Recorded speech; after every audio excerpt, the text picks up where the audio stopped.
and welcome to Red and Blue. I'm Scott McFarlane in Washington. We thank you for joining us. After days of calls for President Biden to speak about the unidentified airborne objects, the president addressed the nation about them today and said the unidentified aerial objects shot down this month were most likely tied to private companies and not to a foreign power.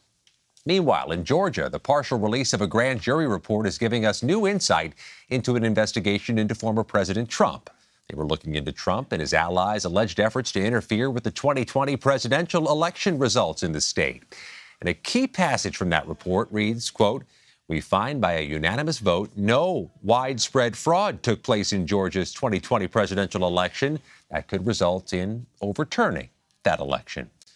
To break down these two big stories, Weijia Jiang and Robert Costa join us tonight. Weijia is CBS News senior White House correspondent. Robert is CBS News' chief election and campaign correspondent.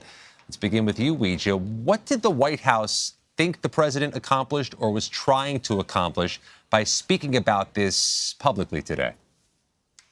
Well, as you mentioned, Scott, there was a lot of political pressure for the president to speak, not only from Republicans, but from Democrats who have said that he, because he is the commander in chief, should be addressing the American public about these objects that were shot down, because it's not every day that the U.S. Shoots things out of the sky.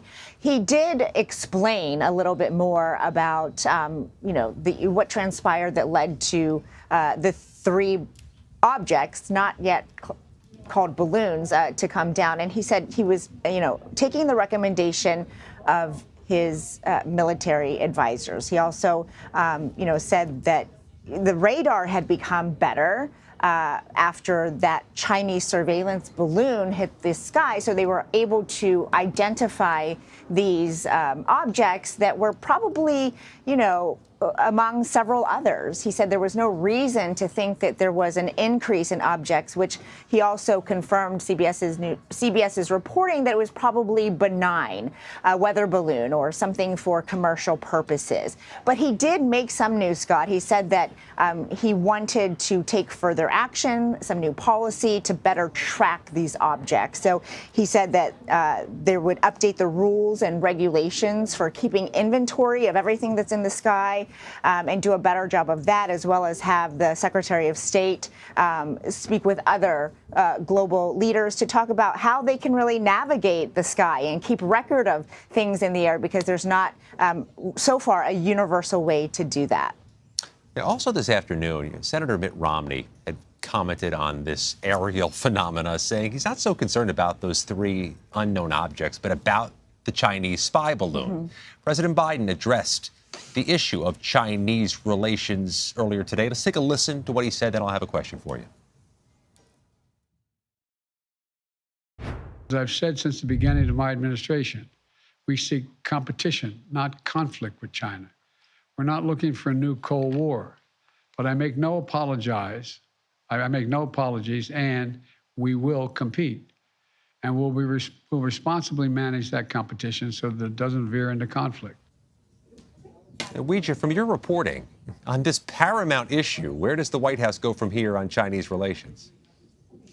Well, I asked the president last week how that balloon incident, whether it would weaken relations between the U.S. and China, and he said no, because he had made it very clear to China what his intentions were before he was going to do it, and that this was the consequence of them invading U.S. airspace to begin with. But certainly this is not helpful for an already tense relationship, because China is at the center of the president's foreign policy, as we just heard there.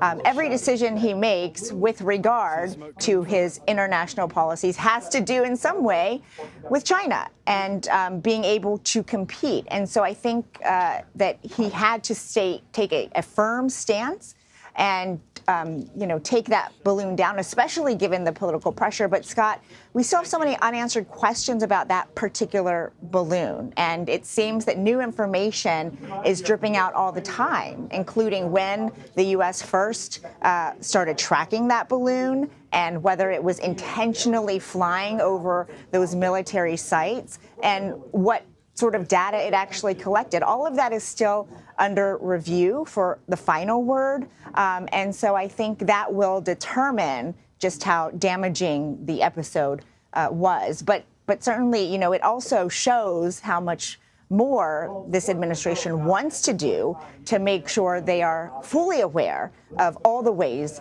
China is surveilling the U.S. We have just a moment left, Weijia. It was the president's physical today, right?